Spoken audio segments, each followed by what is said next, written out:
Hey there, fellow content creators and success seekers. Welcome back to the channel where we dissect the secrets of success strategies. If you're new here, be sure to hit that subscribe button and ring the notification bell so you never miss out on our weekly insights. Today, we're diving headfirst into one of the most controversial yet powerful laws of Marketing Law 12. You must piss people off. That's right, you heard me correctly. And by the end of this video, you'll understand why stirring the pot and ruffling a few feathers can be your ticket to branding success. But first, let me share a fascinating observation.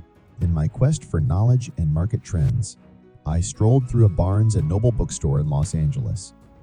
What I found was intriguing: a plethora of self-help books, boldly adorned with curse words on their covers. This trend gained steam in 2016 with Mark Manson's The Subtle Art of Not Giving a F***, a book that has sold over 15 million copies to date. By 2018, the top 25 books on Amazon's bestseller list included titles like What the F at Should I Make for Dinner?, 50 Ways to Eat Cock, Unfuck Yourself, and Calm the FK Down. A decade ago, you'd never find profanity in book titles at the top of the charts. So what changed? Publishers and authors are in an ever-escalating battle to grab your brain's attention, and they've discovered that bypassing your wallpaper filter is key. As Michael Skserbin, the editor behind several profanity-laden bestsellers, puts it, some people don't like it. Some retailers don't want to carry such books, but the upside more than wins out. This brings us to a fundamental marketing principle: avoiding semantic satiation and ensuring your message is heard. It's a principle that my marketing teams have lived and breathed for over a decade. Make people feel something either way. Remember, indifference, where people neither love nor hate you, is the least profitable outcome for a marketer. It's a one-way ticket to the habituation filter. To shed even more light on this, I interviewed Jane Werwan, the visionary behind Dermalogica, a skincare brand used by over 100,000 skin therapists worldwide. Her number one marketing secret? To say and do things that piss people off. Why? Because if you don't, you'll be mediocre and forgettable. Brands should trigger an emotional response. As Werwan eloquently puts it, we have to be prepared to piss off 80% or we'll never turn on 20%. If we're not being slightly disruptive, then everyone's going to like us, but they're not going to love us.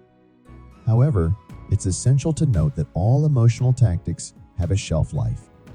Emotional hooks lose their impact as the brain habituates and downgrades their meaning. So, here's the law laid bare. Don't fear alienating people with bold or even divisive marketing approaches.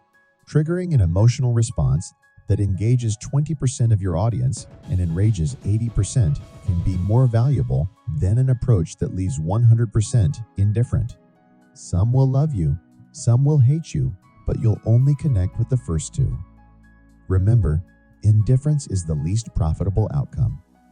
So, embrace the challenge, make waves, and don't be afraid to ruffle a few feathers. As the saying goes, some people will love you, some people will hate you, but nobody will remember a brand that left them feeling meh.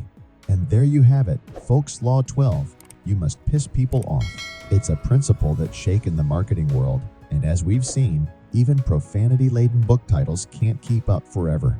So what do you think about this law? Do you have any experiences where making a bold move paid off in your marketing endeavors? Share your thoughts in the comments below. If you found this video insightful, don't forget to give it a thumbs up and share it with your fellow marketers. And as always, stay tuned for more game-changing marketing insights right here on Chapter by Chapter.